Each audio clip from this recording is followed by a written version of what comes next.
Hey guys, welcome back to the channel. This is my unboxing review and impression on the iPhone SE, the third generation. It is official. Unfortunately, there is no longer going to be a mini version of the iPhone, and this is the smallest iPhone that you can get with the latest processor. So by default, this makes the iPhone SE third generation my favorite device on the iPhone line. The iPhone SE third generation has a Retina HD display. It is 4.7 inch. It also has 326 ppi. Inside this device, it is the beloved A15 Bionic chip. It has 6-core CPU with 2 performance and 4 efficiency cores. It also has 4 cores GPU and 16-core neural engine. This device is rated IP67 and it is virtually the same size and the same body of the iPhone 8. And this is what we love about the iPhone SE. It is the perfect iPhone for anybody who wants an iOS device, preferably an iPhone, but with smaller screen. The iPhone SE third generation does retain Touch ID, the fingerprint sensor, and it also has on the back a 12 megapixel main camera. The camera on the back has an aperture of 1.8 and it can do digital zoom up to 5x. Despite the A15 Bionic, since this is the first time we are setting up this device, it is taking a little bit of time in order to show us the setup menu. As with all Apple devices, the iPhone SE third gen benefits from the seamless integration with the iOS ecosystem. For this device, the iPhone SE, I recommend that you get a 20-watt charger from Apple. It can deliver 50% of the battery in about 30 minutes. Let me know in the comment box if you ever used multiple fingers in order to set up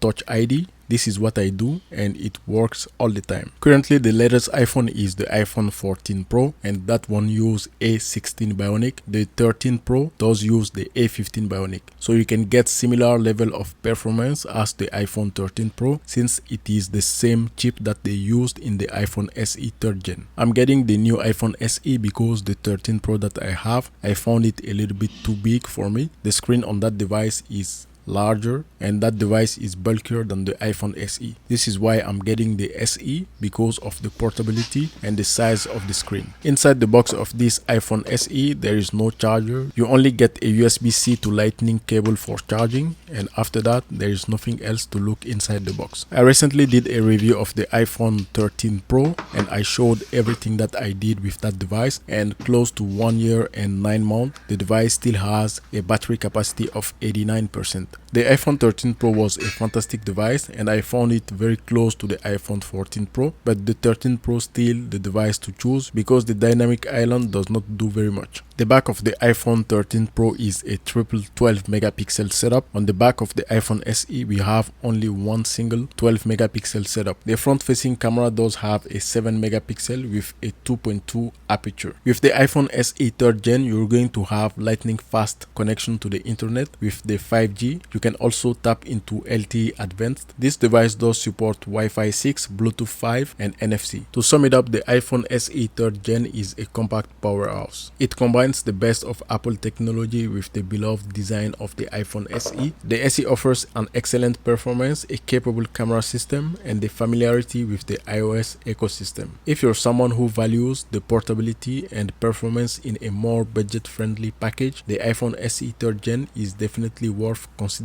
If you like this video, subscribe to the channel. That concludes our review of the iPhone SE 3rd generation. This was only the first impression after the unboxing. A complete review of this SE 3rd generation is coming.